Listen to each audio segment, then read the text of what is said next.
जैसा मोती ओस का ऐसी तेरी आवे, गरीबदास कर बंदगी भाई भौर न ऐसा दाव, ऐसा दाव, ऐसा मौका, ऐसा चांस मनुष्य शरीर और फिर ये तत्व ज्ञान, और अब भी तुम पीछे रहोगे।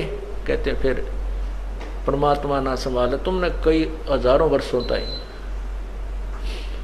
हजारों युगों तक नहीं संभालेगा, क्योंकि आप रिजेक्ट कर दिए जाओगे कि इतना कुछ होने के बावजूद भी, और फिर अपनी अज्ञानता और अपने ही ज्ञान के ऊपर आधारित होकर के अपने आप ही चले, संत की एक भी नहीं मानी।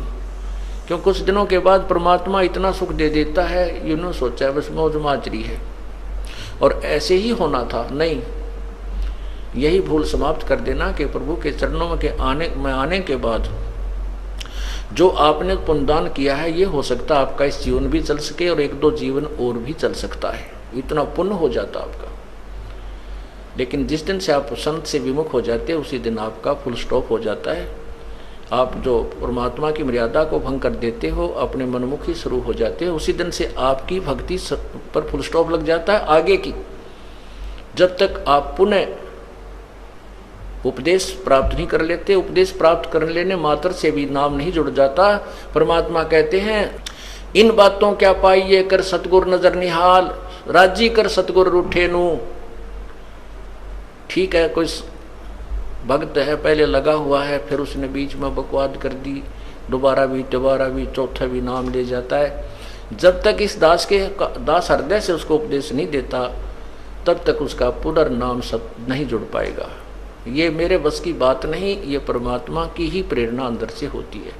नाम अवश्य दे दिया जाता है क्योंकि हमारा स्वभाव है कि हो सकता है ये बालक फिर सुधर जाए, बच्चा भगवान का।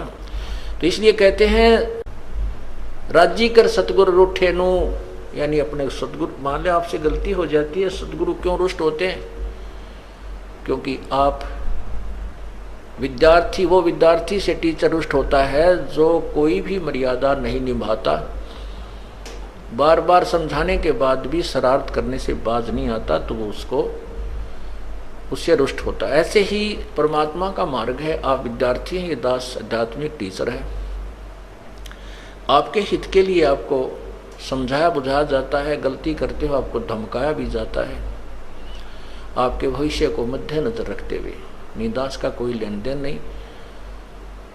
अब जो बच्चे परमात्मा से विमुख हो गए, नाम ले रखा था, गलतियों पर गलतियां की, हमने उनको धमका दिया, उनका नाम काट दिया गया यहाँ से, इस विद्यालय से, तो वो बाहर चले जाते हैं अपने दूसरे क्षेत्र में या दूसरे संत के पास, या जैसी पूजाएं जिसको पहले करते थे वो करने लग जाते हैं। और वो कहते हैं हमारे ताज भी ठाठ हो रहे हैं, हमने तो उनको छोड़ दिया, उस नाम को भी, संस्था को भी छोड़ दिया,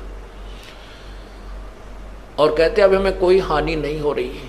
पुण्यात्माओं, आप जब तक आपका नाम जुड़ा है, आप कोई गलती करते हो, परमात्मा आपको झटका देता है एक आधा हल्का सा, ताकि तुम सुधर जाओ, सावधान हो जाओ, आगे गलती ना करो। और जब यहाँ से विमुख हो जाते हो, आपका नाम कट जाता है, आप चाहे सत्संग में भी आते रहोगे, परमात्मा आपको स्वीकार नहीं करता है, तो फिर आपके ऊपर झटके नहीं आएंगे, आपको केवल वो काल पुण्य देगा जो आपका दे रखा है। जैसे विद्यार्थी, जो बच्चा स्कूल में आता है, गलती करता है, टीचर उसको पीटता भी है, एक आधा थप्पड़ भी मार दे, खुड़कावट धमकाता भी है, और जब वो बच्चा स्कूल छोड़कर चला जाता है, फिर चाहे वो गधे पर बैठ कर बारी लेता रहे, कहीं घूमता रहो, कहीं खेलो, वो टीचर उसको कुछ नहीं कहेगा, उसके साथ से निकल जाएगा। वो कितनी शरारत कर रहा हो, वो नहीं, टीचर नहीं बोलेगा उससे, क्योंकि अब उसका विद्यार्थी नहीं रहा।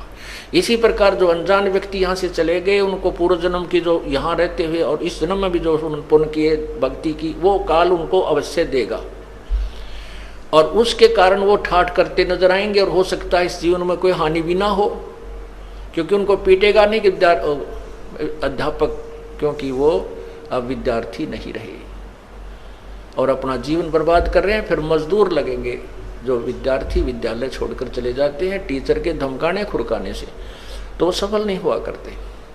तो इसी प्रकार हमने उस परमात्मा की भक्ति करनी है। तो क्या कहते हैं,